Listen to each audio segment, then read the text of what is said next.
Halo semuanya, perkenalkan saya Remita Putri Simanjuntak dengan NIM 43425110077 akan menjelaskan eh, pengerjaan asesmen akhir semester yang pertama, soal nomor satu, untuk sebuah toko buku online yang memiliki database. Nah, jadi Jadi di sini kita sudah buat database-nya itu ada di Aspratikum yang isinya ada buku dan juga pelanggan. Style buku itu ada berbagai judul buku, penulisnya, kategori dan harganya. Kemudian untuk pelanggannya itu ada nama, kota, dan tanggal registrasinya. Kemudian untuk soal yang pertama,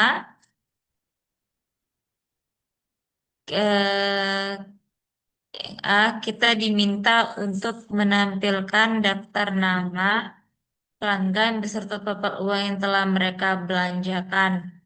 Itu tampilkan hanya pelanggan yang telah berbelanja lebih dari 500.000.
Kemudian sudah kita lihat untuk pelanggan yang telah berbelanja lebih dari 500.000.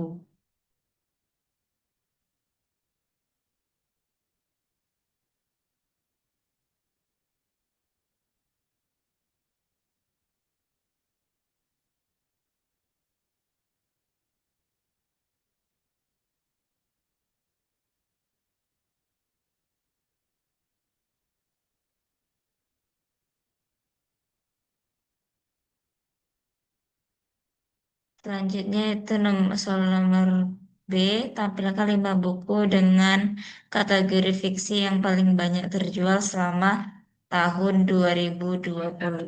Ya,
Nah, kemudian kita bisa lihat di sini eh, untuk tampilan 5 buku kategori fiksi yang paling banyak terjual selama tahun 2023.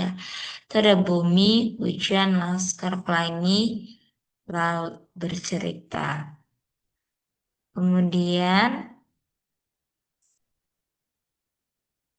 untuk soal yang C, tampilkan nama pelanggan yang tidak pernah melakukan pemesanan sama sekali.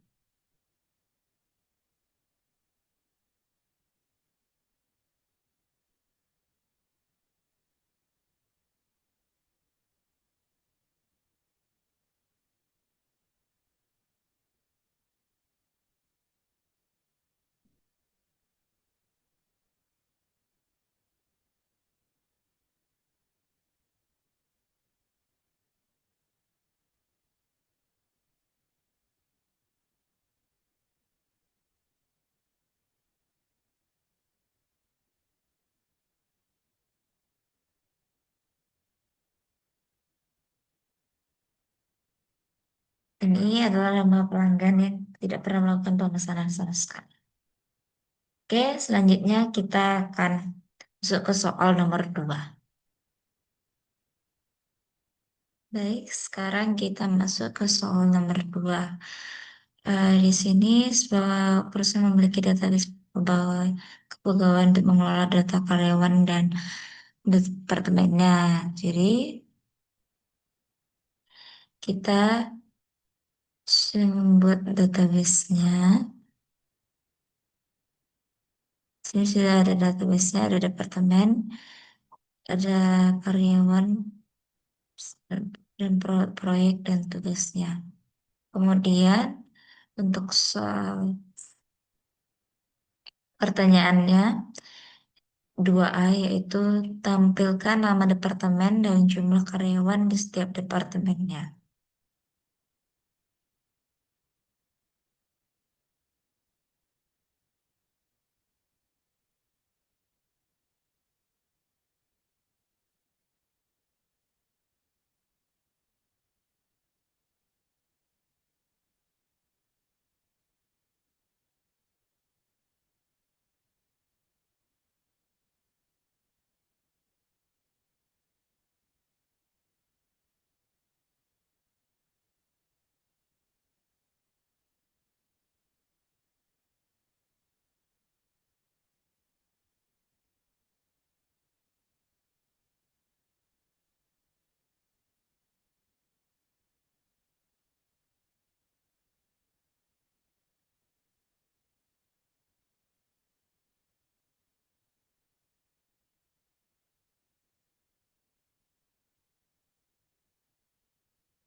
Ini bisa lihat ini nama departemen dan jumlah karyawannya ada IT 2, HRD 1, Finance 1, dan pemasarannya 0.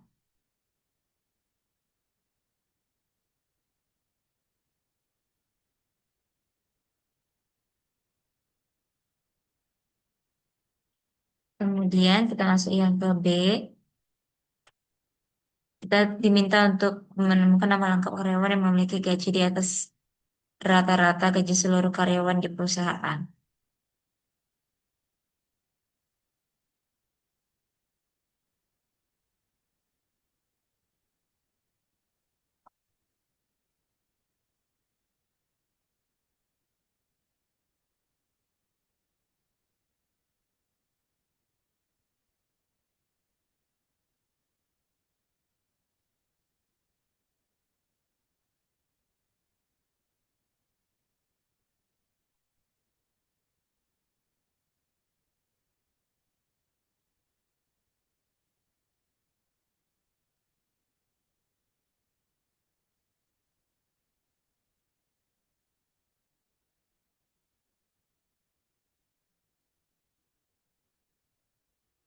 Ini sudah ada nama karyawan yang tidak Lakukan pekerjaan apapun yaitu ada Fani Ramawati.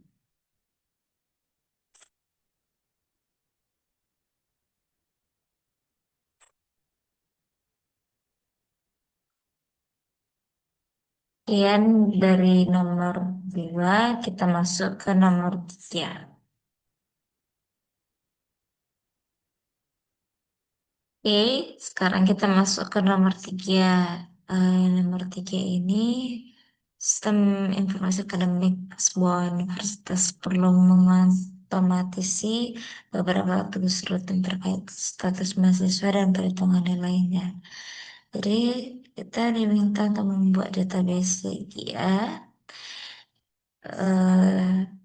Di sini kita sudah membuat database-nya, yaitu ada untuk tabel mahasiswa, mata kuliah, dan juga nilainya. Dan tugasnya kita yang pertama diminta untuk membuat sebuah prosedur bernama proses kelulusan yang menerima NIM sebagai parameternya. Dan prosedur ini harus memeriksa apakah total SKS sudah mencapai 144. Jika ia ubah kalau statusnya menjadi lulus. Jika tidak, tidak ada perubahan yang terjadi. Prosedur harus memberikan pesan konfirmasi tentang hasil operasinya. Misalnya, mahasiswa dengan NIM berhasil diluluskan atau mahasiswa dengan NIM belum memenuhi syarat kelulusan.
Dan di sini kita telah berhasil membuat prosedur proses kelulusannya.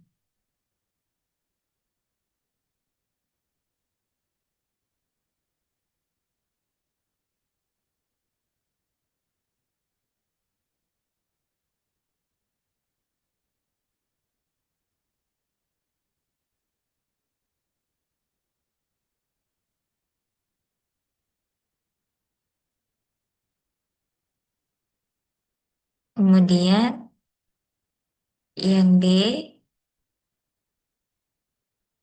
kita diminta untuk membuat sebuah function bernama fitur IPK yang menerima NIM sebagai parameter dan mengembalikan nilai indeks prestasi kumulatif mahasiswa tersebut dihitung berdasarkan bobot nilainya.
Di sini kita telah berhasil membuat function hitung IPK dengan desimal untuk penghitungan IPK dengan bobot nilainya. Selanjutnya, kita lanjutkan ke soal nomor 4. Oke, sekarang kita masuk ke soal nomor 4. Di sini sebuah sistem manajemen inventaris kalau ingin memastikan bahwa stok barangnya selalu sinkron secara otomatis setiap kali terjadi penjualan. Selain itu, sistemnya juga harus memberikan peringatan jika stok produk menipis. Jadi di sini kita telah buat detailsnya kolomnya itu ada penjualan dan ada produk. Kemudian untuk soalnya kita minta untuk membuat sebuah trigger bernama update stok setelah penjualan. Trigger ini harus aktif secara otomatis setelah ada baris baru yang ditambahkan ke tabel detail penjualan. Fungsi dari trigger ini itu untuk mengurangi nilai pada kolom stok di tabel produk berdasarkan jumlah barang yang terjual dan kemudian setelah mengurangi stoknya itu trigger harus memeriksa apakah sisa stok untuk produk tersebut kurang dari 10. Jika ya, triggernya harus memasukkan data baru ke dalam tabel stok rendah, eh, sisa stok terakhir, dan waktu saat peringatan dibuat. Sini kita akan membuat ya.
Ini kita telah membuat trigger update setelah penjualannya, detail penjualannya, yang fungsinya itu untuk mengurangi stok, kemudian untuk mengambil sisa stok terbaru, dan juga jika sisa stoknya kurang dari 10, maka dia akan tercatat ke log stok rendah.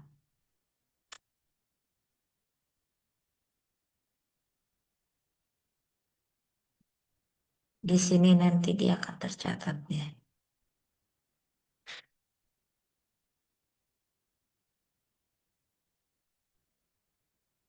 Baik, sampai sini saja penjelasan kita tentang